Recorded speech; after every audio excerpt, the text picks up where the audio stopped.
Okay, it says we're live. I'm just gonna click over here to see if I can see it. Hi, everyone. I'm Natalie of So Hungry Hippie, and I have my friend here, Salena Baca of Baca Crochet. All right, here we are. Comments, let me, oh, there's Amy already. Woo! Hi, Amy. Yeah, so let's get into this, Salena. How you doing today? I'm doing so good. I know there's a time difference between us, so I went to bed early. I set my alarm. I had my outfit picked out. I was ready to go. So Heck yeah. I'm excited to be here. So thanks for having me. Oh, I'm so happy you're here. So for people that don't know, Salena and I met, we talked about it last night, 12 years ago. It's been, like 12 years. 12 years. Yeah. And we were both at the time in England because our husbands were in the Air Force and stationed over there. And she was one of the first people to buy anything from me. When I was sewing to sell my items at craft markets and whatever, for almost 7 years, that's how I made money for my family because I couldn't really work in England. And so, Salena, I can see the whole scene in my head perfectly, Salena. You had on big rock star sunglasses. Yeah, I did. And jeans, and you had your baby, who's now how old? You know, he's going to be 13. Yeah. Unbelievable. Yeah. You are having a baby on your hip, and you're like, I love this. So this is Salena, you guys. She is an amazing person, but also an author of a bajillion books, founder of the American Crochet Society, right? Artist extraordinaire. What else can we say? Keep talking. I mean, I'm forgetting stuff, but I'm one of your biggest fans. I mean, that's and I'm one of yours. So, hi everyone. Hi, Kat. Hi, Debbie. Oh, I'm so glad Debbie's here because she's always learning stuff and hanging out with us. Terry and Monica and Loretta. I know Monica. Hey, Monica. Oh my gosh, yay. How's it going? Awesome. Oh, another Debbie. Hi, Debbie. All the Debbies are here today. I love it. I love it. It's like Heather back in the day for us. Like everyone was named Heather or Amy or Okay, hi Carrie. So good to see everyone. We are going to talk crochet stuff with Salena. I should preface that I was very afraid of crochet, like learning how to crochet. I just felt like in my head I couldn't remember all the steps and for the different stitches. So I voiced this to Salena because by this time she had moved back stateside, so an in-person lesson wasn't feasible. And she pointed me to her course on Craftsy, and I linked that in the description. This course, you guys, is amazing because how many times do you go to a YouTube video and you can't see what they're doing really? And so in Salena's course on Craftsy, they get right up in there and it's slowed down, which I love, and I needed it. And I watched some of these videos like 4 times. Yeah. But now it's there. Now I've got it. So tell us a little bit about if somebody wants to learn to crochet and they haven't, what do you recommend doing first? Yeah, so I recommend starting with some basics and just allowing yourself to really get comfortable with the craft. I love that so many people see things on like Pinterest, or you see a book, you see something, you're like, wow, I want to crochet everything. And I love that excitement. And if you've never done something with both your hands where you're creating fabric, it can be kind of overwhelming and a little tedious and a little difficult. And I think that maybe you just have to remind yourself that you have to learn to create fabric. And that way, the fabric that you create, it can turn into anything that you want. So just kind of allow yourself that grace period. And that, I mean, you're holding a hook in one hand, you're holding yarn in another hand, and you're looping it around, and you're like, it's strange. It's weird. It feels weird. Yeah. And all of that's normal and all of that's okay. So if you've never crocheted before, It's super weird at first, but when you get through the basics and you just learn some stitches, then you're going to be able to understand how to create anything that you want to create in crochet. So just allow yourself that kind of grace period.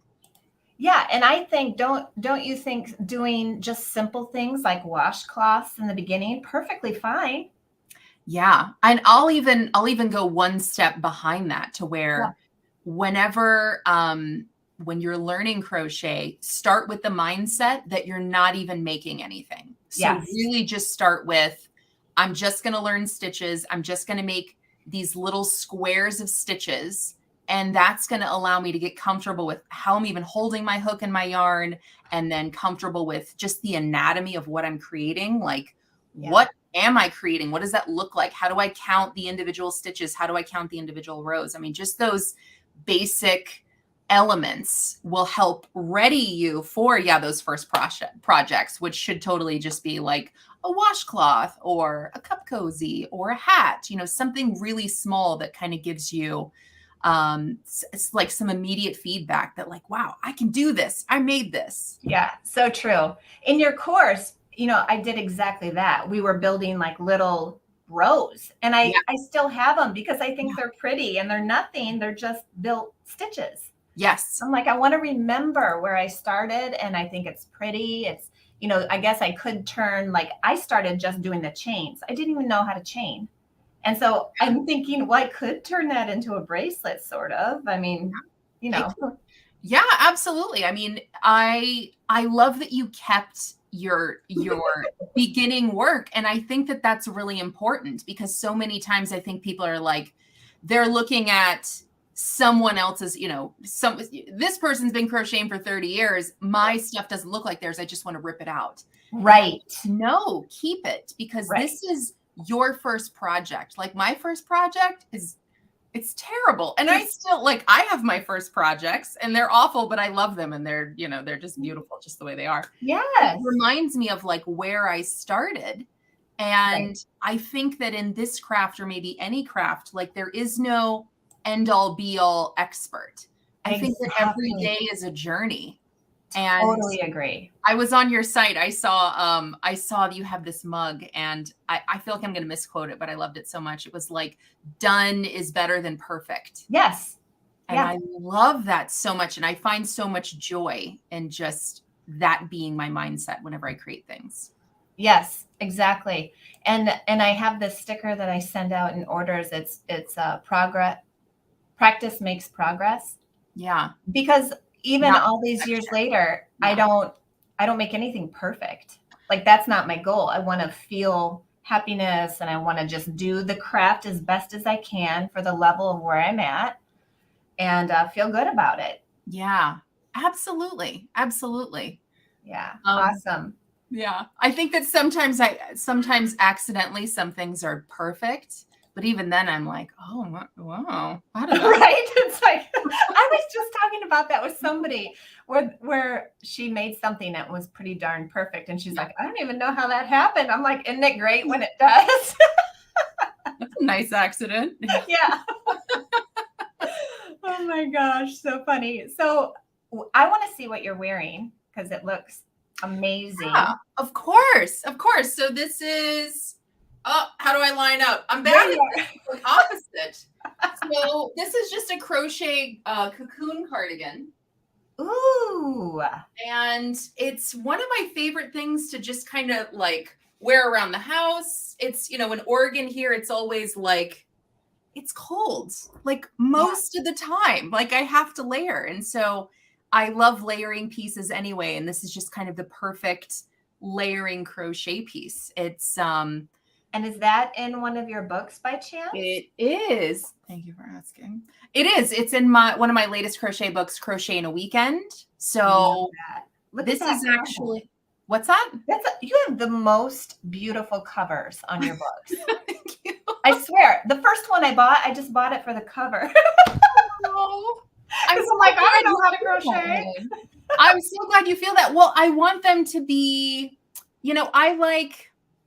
I like magazines, and I kind of like that, like the vogueness of crochet. Like I want I want people to get excited about the pot, like just, ooh, I want to wear that. Like I want people to be excited about it, but I also don't want it to feel inaccessible. And so I'm always like just jeans and a t-shirt, I mean, Love it. you can just pair it with whatever you already have. I don't want people to feel like you have to like reinvent yourself, or that it's not something that you can just throw on with who you are and what you like.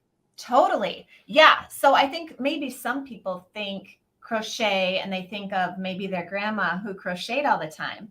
And it's not necessarily that look. I love that look, by the way. I love granny chic. But I have seen crochet sweaters and cardigans lately in Anthropologie. I was like, what's that expensive store I just look around in? Anthropologie.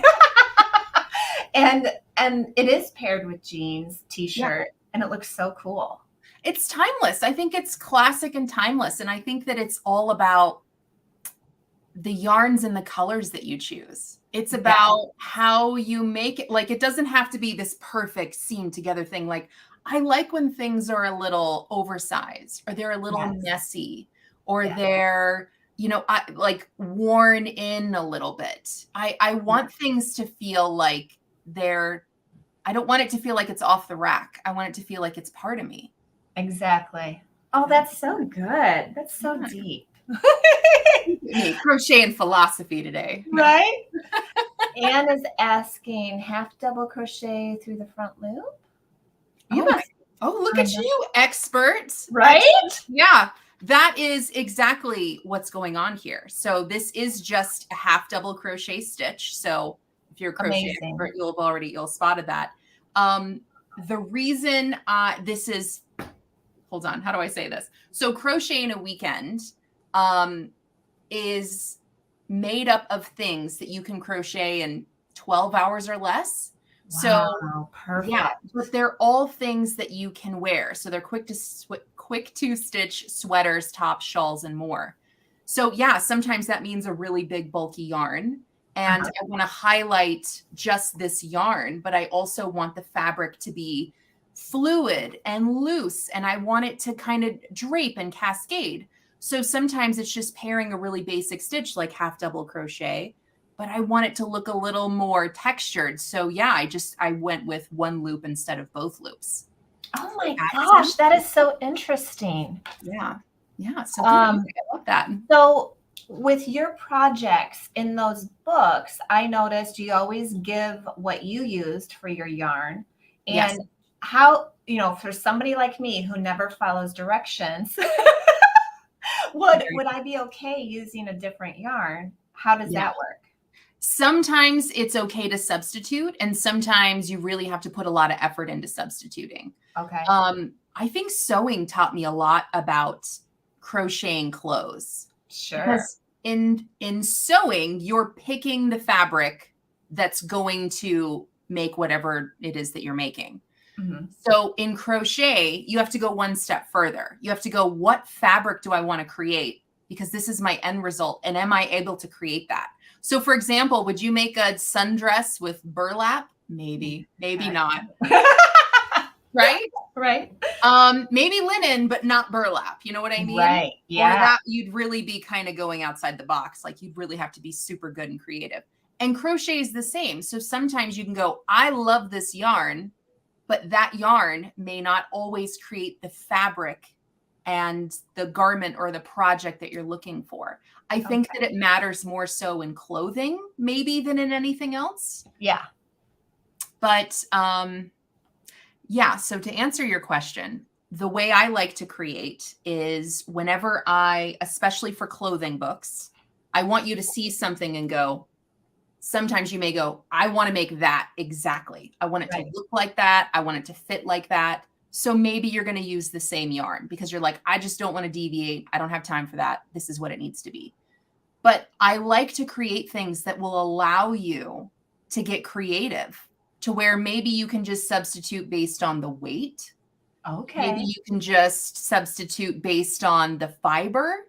So I try to allow some flexibility and I try to give as much information as possible. And that way, if you are going to use a different yarn, you at least know, oh, okay, it's supposed to be this big.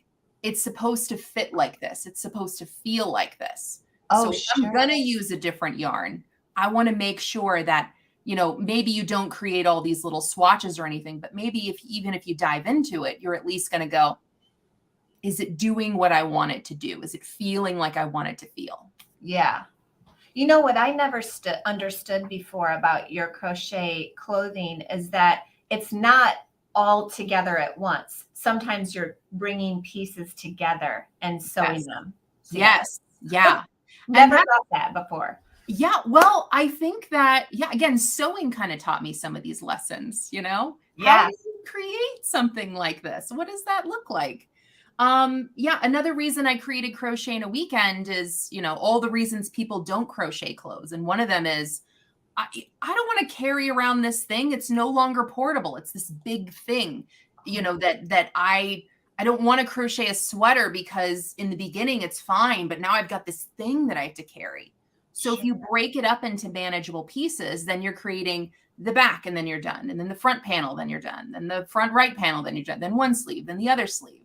So if you can separate the different pieces and then you put them together when you're done, not only does it, allow you to kind of choose the best yarn and make the best fabric, but you're also going to be able to see what that fit is going to be like, because you can measure those individual pieces as you go. So maybe you're like, I want to make a sweater and I want it to be oversized. And so I'm measuring these individual pieces to make sure that it matches with the pattern. And if it's going to be smaller, then you can immediately go, oh, you know what? I need to change my hook size. I need to change the yarn. I need to go up a size. So you can make all of those allowances before you seam this entire thing on and try it on and go, well. Yeah, that sounds like something I totally do. And I think I do the same thing. Like I write patterns and sometimes I'm like, I know what I'm doing and I don't. Right. It happens, right? I get too wrapped up in the process and too excited. And even I make these mistakes. So another reason I like to offer one of my pitches for my patterns is like, look, I already made all the mistakes. I wasted all the time. Here are the things that worked. If you just do the things that work, here they are. Yes, exactly. And I'll tell you, Salena, one thing I heard probably 100 times, just over and over again when we were both in England from our various friends that sometimes were both of our friends, right? Mm-hmm. Was that your patterns worked and they were easy to understand. And I heard it so often. I mean, I just know it's going to work now if I get a pattern. Aww. And that's why I linked your Ravelry. And I know you've got some other websites and we can put those in here too in the comments. But if anyone here has been through a bad pattern before, you know what I'm talking about, because it's just like you feel like you wasted your life, you wasted your materials, and it's so frustrating. And it still happens to me with sewing. Sometimes I'll try a new pattern of somebody I don't know or whatever, and I just think, I know now how to fix stuff, but when I was a beginner, that was devastating if you ever ran into a pattern like that. Yeah. Well, it always feels like if you don't know what you don't know, then everything is your fault or your inadequacy. Right. And so it's very much like a barrier. Yeah. Yeah. And with us women, I think in general, a lot of times they think, oh, it's my fault. Yeah. Everything is within my power to fix. Right. Well, I want to show you what I've been working on. Yeah. Scrappy yarn. I'm going to hold it up here. Let me take off my hook. Well, maybe I'll just go like this. All right. This is like my scrappy blanket that I'm working on. Super, super, super love it. I love it so much. I still have the berry tails and stuff. That's at the end, but you can see where I ran out and I just went to a different color. Yes. Yeah. And I'm telling you, just from doing this same double crochet stitch over and over, I feel so much joy and happiness, and I can stay awake if I'm watching a TV show, If I'm just watching them, right. I know. I go right to sleep. I don't, I'm like a bird, if I'm not doing anything, I'm sleeping. Yeah. I can't sit still. So yeah, I can't believe that I can do this now because I mean, not too long ago, I didn't even know there were different stitches in crochet. And you were saying there's kind of some basic ones. What are those again? Yeah. So whenever I'm teaching, or if you're learning and you just feel like there's so many possibilities, there are, but allow yourself to learn fully the chain, the single crochet, half double crochet, and double crochet. Okay. And then everything else in crochet is just a variation or combination of those things. Specialty stitches, specialty techniques, different, I mean, all of that is just a combination of those. So that's why it's so important to just really learn and understand those. The basics. You can make anything. Yeah, those are the basics. So when somebody says to me, oh, that's a Tunisian crochet stitch, is that still just a variation? Kind of. Tunisian is a bit different. It's almost like, there are different stitches entirely, and you're even using a different tool. So it's almost like knitting and crochet had a baby. So it's like that in between kind of. So that's a little different. And even the stitches that you do there, it's not the same as just standard crochet. It's different. Oh, well, see, I just learned something. I had no idea. And I won't be doing that anytime soon because I like my basic stitches. I hear you. Let's see here. Oh, yeah, Kara's here. Hi, Kara from Chicago.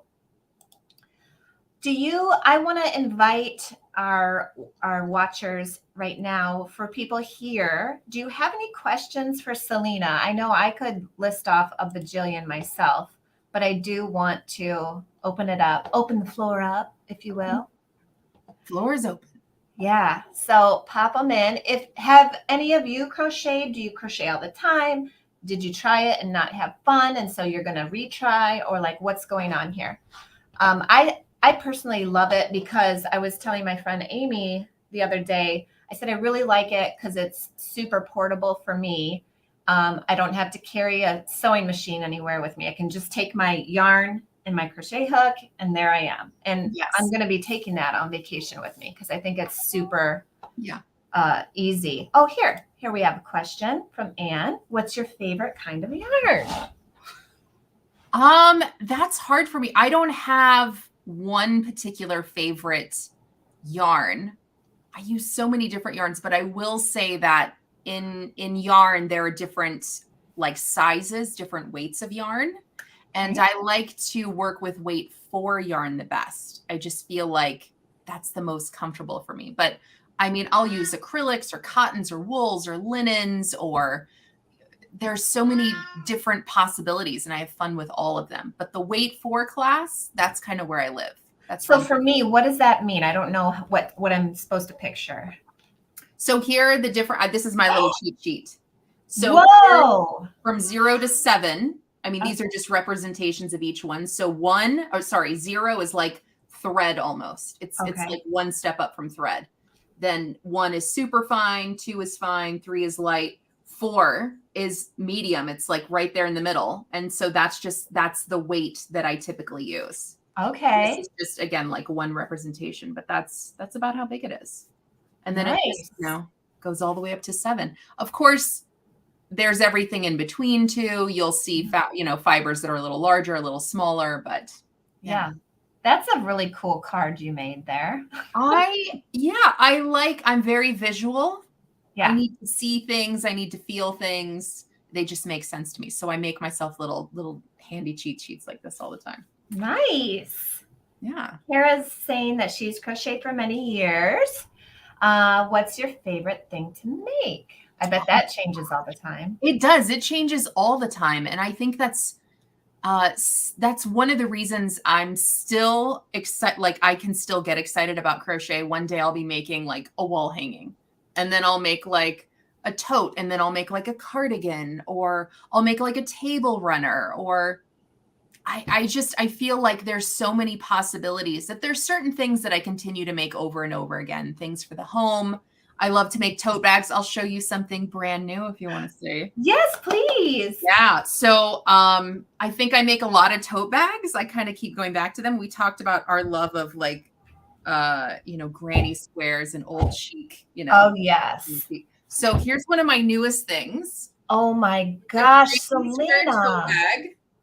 I love it. Thank you. And it's just a scrap yarn. I just had a bunch of scrap colors, and it's the granny stitch, and it's a bag.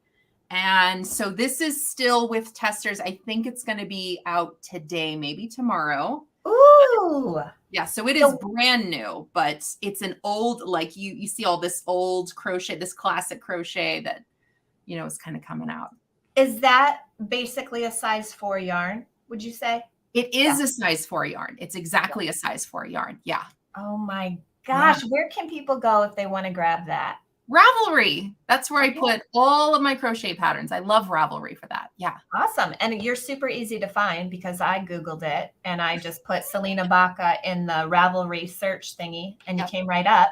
246 patterns or something. I was like, what? I think it's almost 400 now. I'm almost at 400. Yeah. Oh my gosh. No, it's crazy. It's crazy. I know I was doing the math the other day, and I basically, since I started professionally, I think I come out with like a new pattern like once every like 3 or 4 weeks. Like that's how it's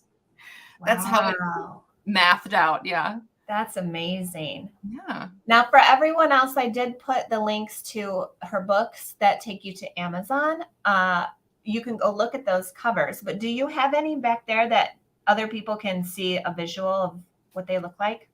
Of the books? Yeah. Yeah. I've got this one. There's that one. Crochet in a Weekend. And then I've got Crochet Tops. Loved it. And then the other ones I have to dig out. Like, I got to do some serious digging over here. I put you on the spot there. Sorry. You did. I'm glad I'm not wearing pajama pants today, right? Oh, I love that one. Yep. Two simple shapes. And then I'll just show you one more. This is another one that just came out. Oh my gosh. It doesn't want to come out. Okay. So this one, Crochet Market Bags. Oh, cute. And they're all kind of my favorite. I mean, I don't really have a favorite. I think it all depends on like what it is that you're looking for, what you want to make. But I definitely designed all of these so that they're approachable. They're yarns that you've either heard of or you can see in stores, or they're easy to find. They're easy to substitute. And I try to put enough information into these, and that way you can see how they're constructed, what they're supposed to work up to in terms of size. And then, I just try to give as much information as possible. And that way you can make the same thing or similar that you really love. Oh, that's so awesome. I love the approachability, because when I look at a cover like that, I think, how am I ever going to be able to make a bag? Yeah. Yeah. And I love the element of things looking a little more complicated than maybe they are. I want people to see certain pictures and go, oh man, like there's a lot going on there. But then I want you to see the instructions and see that there's not a whole lot. And it's really just that I'm getting creative with really basic stitch variations to where you go, that's it. I want you to go, that's it. Oh, okay. Yes. I can do that. Totally. Yeah. Because I don't want crochet to be consuming. I don't want you to be closed off to the world because you're having to pay so much attention to these intricate, like math equations. Yeah. I want you to feel like you're still like in the land of the living, Nice. I love it. I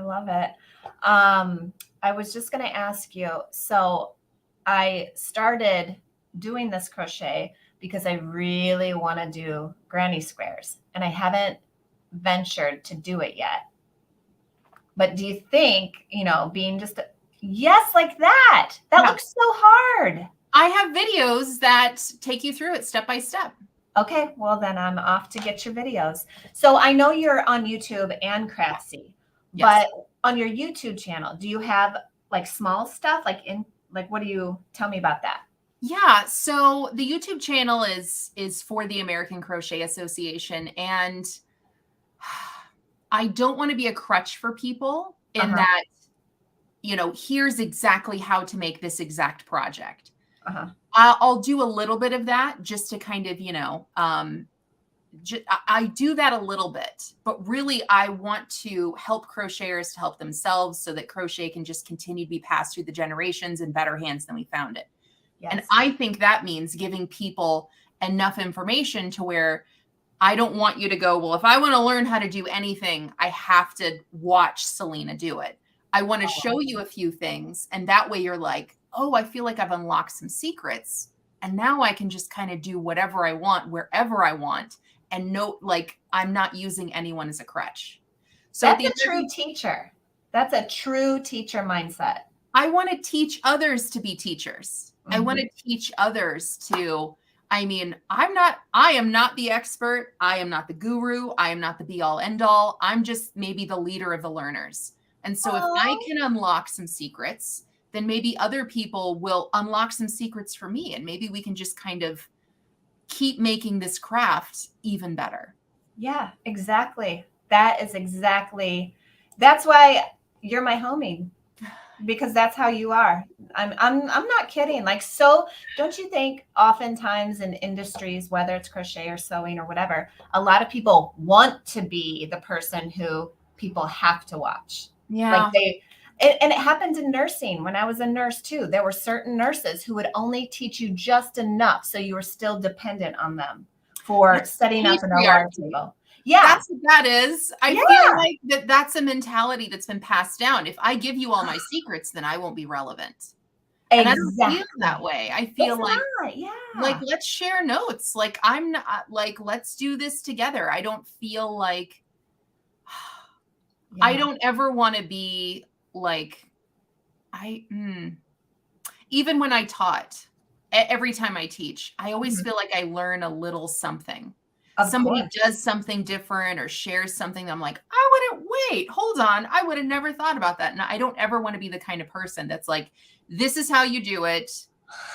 Exactly. Exactly, Salena. So my friend Amy, she's here. She's watching. She said one time, well, you're the expert or something like that. And I said, don't call me that. I'm not an expert. Because I'm continuously learning. It's so true. Yeah. I mean, I feel like I practice, I continue to practice, but really that's just my mindset. I just need to practice all the time so that I can just try to be a little better, today than I was yesterday. But there's always something to learn. I'm like, sometimes I feel like I've seen everything in crochet sometimes, but every now and then, like, I'm like, wow, that is so different and new and innovative. Wow. And I love seeing that so much. And I want to create spaces to where there's even more of that. Exactly. That's exactly right. And teach a man to fish. Don't give him fish, right? Yeah. Yeah. So true. Awesome.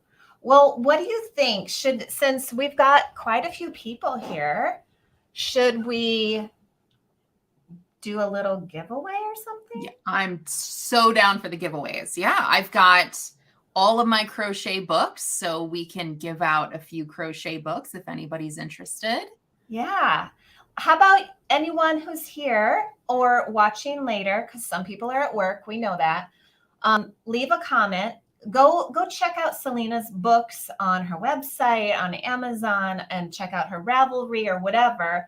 And leave us a comment which one you're most interested in, what you want to make, something like that. And then we'll choose somebody over the weekend, Salena, and post the winners Monday. Yeah, we can do 2 winners. All right, let's do it. Yeah. Okay. Yeah. So was I clear? Maybe I wasn't clear. I'm always clear in my head, but what comes out probably isn't. So let us know in a comment which book you would want if you were the winner. Is that clear? Yeah. And then I guess that's your entry. Comment with your favorite book. That's your entry. You can comment with, different comment for each one of my books if you want. So the more comments, the more entries you have. There you go. There it is. Shannon says, I want to learn to make that shawl you're wearing. And you know what, Shannon? It's actually pretty simple from what Salena told me before the show. Yeah. You can totally do it. Yeah. So if you can crochet in rows, or maybe you just need a little bit of practice crocheting in rows, I can help you with that. But That's essentially all it is. There's no complicated math or increasing or decreasing. It's just working in rows. You're working two different shapes, a rectangle and a square. And then it's just about seaming those two shapes together so that it creates this garment. Awesome. You can do it. Oh, gosh, Elizabeth is on the West Coast as well. Elizabeth found Crochet in a Weekend in her library. Oh my gosh. I'm so glad to hear that. You're I'm so glad to hear that. Library. That's awesome. Yeah. Marita, I love crochet. I was in a shopping center and the light pole. Are you serious? I want to see a photo of that. I love it when people yarn bomb, I think that's called. Yeah. Yes. Yeah. Oh, I love it. Me too. Me too. I was at my local farmer's market this past week and somebody had yarn bombed a tree and they put a sleeve around it, but then they put these dinosaur spines on the top. I loved it so much. Yeah. That is so cool. I was hungry and I was excited about and I didn't take a picture, but I should totally go back. I think it's there for a while. That's awesome. For anyone who's wondering, I'm sorry I didn't say this earlier. Selena's on the West Coast. So she's near Portland. Mm-hmm. Let's see here. Would love to have the market bag book. Yay. All right. Starting to get some entries here. Nice. Yeah, Jeannie, I want to learn to crochet granny squares. I would love to have the book to learn. Yep. Monica said something interesting. She says, I want to crochet in a weekend autographed. And if you guys win, I will totally autograph it for you. I'll dedicate it however you want. Oh my gosh, that is so cool. You know what, Salena? I mean, maybe that was kind of silly for me to put the Amazon links. Why? Do you sell out of your house? No, I actually don't. I have some from my publisher and they're specifically for this, just to promote and talk about and give some away. So I have some just for this purpose. I'm happy to do it. But okay. I'm sure you would have set me straight anyway. I would have. I'd been like, hold on. Yeah, good. That's what I like. All right. Bethany is a prolific maker. She sews all the time. And I saw her comment earlier. She's teaching her oldest daughter to crochet. I can't wait to see what you're going to get into, Bethany. You're amazing. Oh, I love that so much. Yeah. Best book for beginners that can get me ready to make. What would you recommend? I think Lynn is asking, what's the best book for beginners that can get her making cute granny square bags? Oh, well, I don't know if I have that specifically in any one of my books. But on my YouTube channel, I will teach you how to crochet. I will teach you how to make a granny square. And then from there, you can check out my granny square bag. That's going to be out in a day or two. So, and is that the name of it? This is called the Granny Square Scrap Bag. Oh, cool. Oh my gosh. I told Amy, if you're on still, take note because you can help me make this. When you learn how to make a granny square, Natalie, this is a piece of cake, honestly. Okay, good. Because all it is a granny square on the bottom. Okay. And then you just keep working your way up. And the math is simple. The instructions are simple. I love using like whole numbers that just make sense, that you don't have to like multiply this and divide it by a bucket of chicken. I mean, I don't like any of that. So this is very simplistic. I love it. And I know everyone is getting fired up. Pretty soon we're going to be crocheting things, you guys. Yes. So yeah. Oh, you can only chain stitch. Monica, that's where I was. For like a month, I was too afraid. I felt like I was messing up everything and I was only chain stitching. So don't worry. Don't despair. You can get over that. If anything, that's half the battle. I mean, when I was monologuing in the beginning of this chat, I was talking about the basics, and half the battle is just figuring out how to comfortably hold what you're doing and actually making any kind of stitches, looping the yarn around your hook. Yep. So if you can chain, then you're holding your hook, you're holding your yarn, you're looping it around your hook, you're making fabric. So really from there, it's just understanding the terminology and then just learning those few other basic stitches. And that's it. You know, it's just practicing those things. So you literally are halfway there. Awesome. And yes, Deidre, totally. Don't you just love how sewing and crochet is coming back from the pandemic. It's one of the positives. I saw a big uptick in people interested in learning how to do these crafts. And Salena, I know we have to wrap it up soon, but the other day it came up in a discussion with somebody. Would you call this stuff a craft or a hobby, or is it both, or is it an art, or like, how do you deal with those differentiations? Is that just terminology? Oh, that's so interesting. I think that it's kind of like beauty. It's in the eye of the beholder, right? Sure. So whatever it is to you, there is no wrong answer. So sometimes crochet is just my craft. Sometimes it's my therapy. Sometimes it's like my best friend. Sometimes it's kind of like it helps me to be more introspective. So I feel like it's a lot of different things. I use crochet in all of those ways. It's no one thing to me. I love at any one time. And you mentioned the pandemic, and I feel like, I think a lot of people came to do something with their hands to learn something new during the pandemic. But for me, I feel like something that I needed more than anything was just community. Yes. And I feel like, especially in the crochet world, I wanted that community space. And so I feel like that's what it was for me for a really long time. Yeah. For real. I say that all the time to people, that sewing is therapy for me. And I'm not joking at all. It's very, very true. I think a lot of people maybe grow up and they see their moms doing it, and so they don't have much interest. I remember that. I saw my mom sewing and I was like, maybe not for me. Didn't do anything till I was landing, as an adult and a mom myself, and feeling kind of lost and a little alone. And I just wanted to learn something and feel good about it. And that got me into it. And then it opened up the whole community. Yeah. Yeah. Yeah. No, same. I mean, all of that resonates with me. Yeah.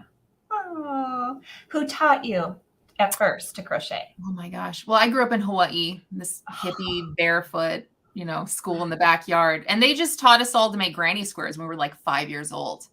In school? Yeah. Yeah, I went to a Waldorf school. So it was like bread making and gardening and crochet and drawing with pencils and, playing. That sounds amazing. Everything was creative. So yeah, that was part of our curriculum. We learned to crochet. Wow. Yes, Donna, I agree. I love projects that I can give as gifts. Totally. Love it. Especially, I give my handmade stuff to people who appreciate handmade. Otherwise it's wasted. Way. There's like, for a while that was kind of like gifts for like my love link. Like, here, my time is my love link. Look at what I made for you. And there were so many times people were like, why would you give me this?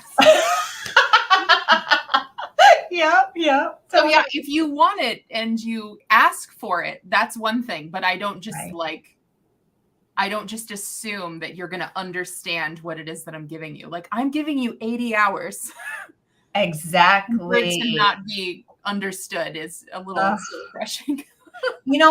I just remembered I should have worn my beloved purple flower headband that you made. I bought, I think, 10 from you. Yeah. But that first one, the purple one, I still wear it. I don't even know why I don't have it on today, because on hot days, I like to keep everything back off my face. Love it. And it's just a simple headband. And then did you sew the flower on? Maybe. I might have sewn it on. I did a few different things. Like maybe it was on a clip. Maybe I sewed it on. Oh my gosh. Yeah, I still have them all. Love it. I remember that. Yeah. Well, I was telling, you and I were catching up yesterday. And I still decorate, like most of my decoration style is Hungry Hippie. And I still have my Hungry Hippie keychain. And I had so many of those, and I gave so many as gifts, and I have like 2 left, and I'm like hoarding them. Like, I don't know. I'm just going to keep these for myself. Like, there were just so many great gift ideas. And like, I have all the banners. Like, I just have banners all over the place, and bunting, and my pumpkins. I bring those out every year, and my tablecloths. And love it. Yeah.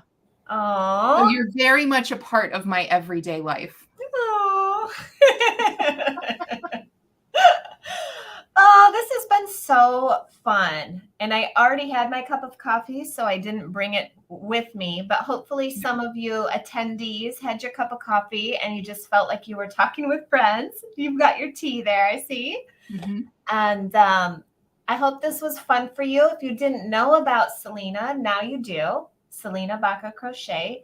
And again, in the description box are many links, and I do encourage you to look through her Ravelry. I did see a pattern for a flower that I flagged. I'm going to get that one real soon. I think that would be fun to make barrettes or, you know, whatever. Yes. Yeah. So if you're not a crochetist, can we say that? I like that. I like Okay, crochet. I do too. Give it a try, maybe. I think trying new things makes your neurons fire, and it does spark some joy because learning stuff is fun. Yes. You know, it is fun, especially when it's presented in a way that is for the everyday person, you know, like Salena does. Yes. So if I could learn it, you can definitely learn it. I did link that startup library. Let me link it again here. I'm going to copy this link and put it in the comments. And then I would love to have you back on the show sometime, Salena. Anytime. Anytime. I love this. Awesome. We will discuss. All right, everyone. Carry on. Have a great weekend. Have a great Friday. Make sure to take some time for you. And we'll see you actually next week. I will not have a live, but I will be back on Friday the 27th. I had to look at the calendar. Geez, May is almost over. I know. Wow. So I'll see you on the 27th, everyone. All right. Bye. Thank you. Bye, Salena. Bye-bye.